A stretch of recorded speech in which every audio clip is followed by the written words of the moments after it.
guys, welcome back to Money Mondays with Melissa. So a few weeks ago, I talked to you about how to prepare for an appraisal. Today, I want to talk to you about what happens if a property doesn't appraise and something that has been becoming much more prevalent in transactions, and that is, what do we mean by waiving an appraisal contingency? So know that you're going to have the appraisal when you are in a fully executed contract, okay? So now, let's say you went into contract for $700,000, and now maybe it appraised for $680,000. You're like, now what? Now the seller, right? They should go down to $680,000. That is one of your options if it doesn't happen. A seller can go down to $680,000, or you as a buyer, maybe you're going to make up that difference. You really want this house, and the seller is not willing to budge.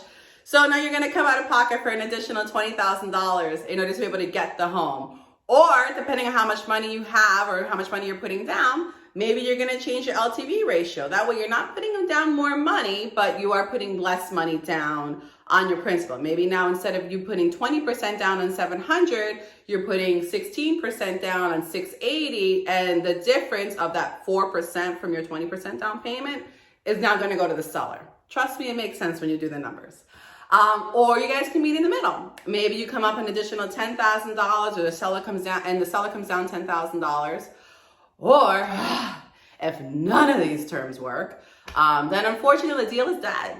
And you get your down payment back if you're the buyer, and you as a seller are now going back to the market. And I'll be honest with you, some sellers may be willing to take that chance if it doesn't appraise, depending on how the market is doing, because the market, we keep waiting. We're like, is it going to bottom out? Is it going to bottom out? And these prices are just going higher and higher, right? So now, because of that, something that has been asked a lot more and more lately is are buyers willing to waive the appraisal contingency? What do you mean by that, Melissa, right? What we mean by that is that, let's say you went into contract for that $700,000 and the house appraised at $660,000 or $670,000 or $680,000 or $650,000. No matter what, you're buying this house. Now, you can add terms to waiving the appraisal contingency. You could say, you know what? I'm willing to waive it up to $20,000, or I'm willing to waive it up to $30,000 or something like that. I can't guarantee to you that a seller will always accept these terms, but it's always a possibility. But we are in a market where people are asking $599 on homes and getting $689 on the home, or $700,000 on the home.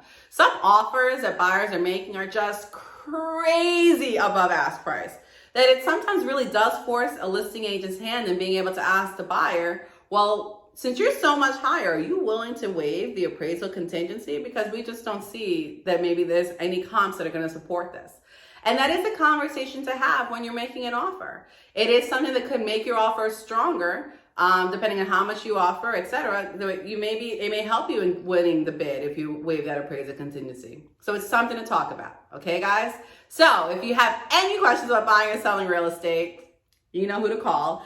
Until next time, I will see you on Money Mondays with Melissa. I do hope you found this informative. And of course, if you have questions, you can give me a call. All right, guys? See you next week.